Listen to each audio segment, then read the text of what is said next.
यह 6 बातें गांठ बांध ले, जीवन में सुखी रहोगे। जय श्री कृष्णा। दोस्तों, यह विषय बहुत ही ज्ञानवर्धक है। दोस्तों, एक छोटी सी कहानी के माध्यम से जानते हैं कि आखिर वह 6 बातें कौन सी हैं। कृपया कहानी को पूरा सुने। एक समय की बात है जब एक रूरू मृग हुआ करते थे। इस मृग का रंग सोने की तरह, बाल रेशमी मखमल से भी अधिक मुलायम और आंखें आसमानी रंग की होती थी। रूरू मृग किसी के भी मन को मोह लेता था।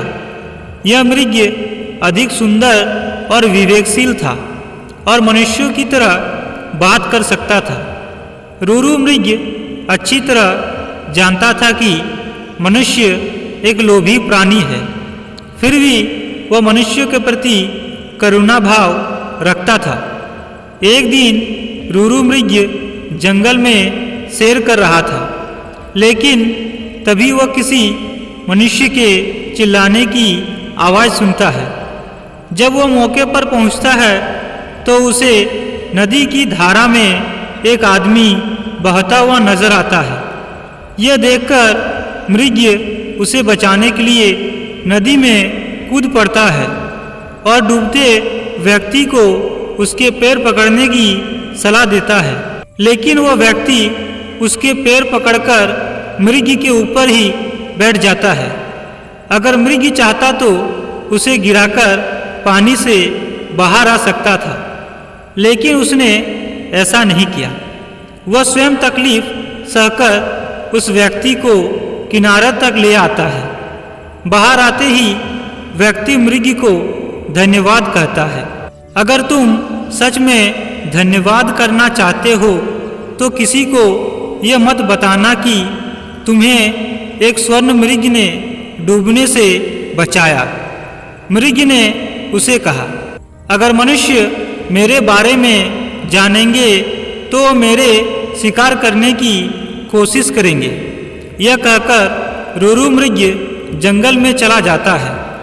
कुछ समय बाद उस जंगल की रानी एक सपना देखती है जिसमें उसे रूरू मृग दिखाई देता है।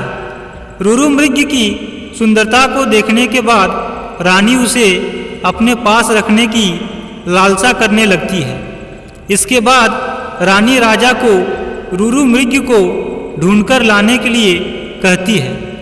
राजा बिना देरी किए नगर में ढिंडोरा पिटवा देता है कि जो कोई भी रूरू मृग को ढूंढने में मदद करेगा उसे एक गांव और 10 सुंदर युवतियां इनाम में दी जाएगी।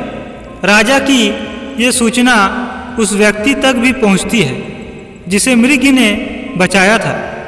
वह व्यक्ति बिना समय गवाए राजा के दरबार में पहुंच जाता है और रूरू मृग के बारे में राजा को बताता है। राजा और सिपाही सहित वह व्यक्ति जंगल की ओर चल पड़ता है। जंगल में पहुंचने के बाद राजा के सिपाही मृग के निवास स्थान को चारों तरफ से घेर लेते हैं। जब राजा मृग को देखता है तो खुशी से फूले नहीं समाता, क्योंकि वह मृग बिल्कुल वैसा ही था जैसा रानी ने बताया था।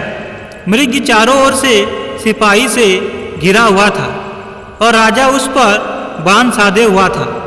लेकिन तभी मृग राजा से मनुष्य की भाषा में कहता है, हे राजन, तुम मुझे मार देना, लेकिन पहले मैं यह जानना चाहता हूँ कि तुम्हें मेरी जगह का रास्ता किसने बताया। इस पर राजा ने उस व्यक्ति की ओर इशारा किया जिसकी जान मृग ने बचाई थी। उस व्यक्ति को देखकर मृग कहता है, निकाल लो लकड़ी के कूदे को पानी से, न निकालना कभी एक अकृत्य इंसान को। जब राजा ने मृग से इन शब्दों का मतलब पूछा तो मृग ने बताया कि उसने इस व्यक्ति को डूबने से बचाया था। मृग की बातें सुनकर राजा के अंदर की इंसानियत जाग गई। उसे खुद पर शर्म आने लगी और क्रोध में उस व्यक्ति की ओर तीर का निशान कर दिया। यह देखकर मृग ने राजा से उस व्यक्ति को न मारने की प्रार्थना की।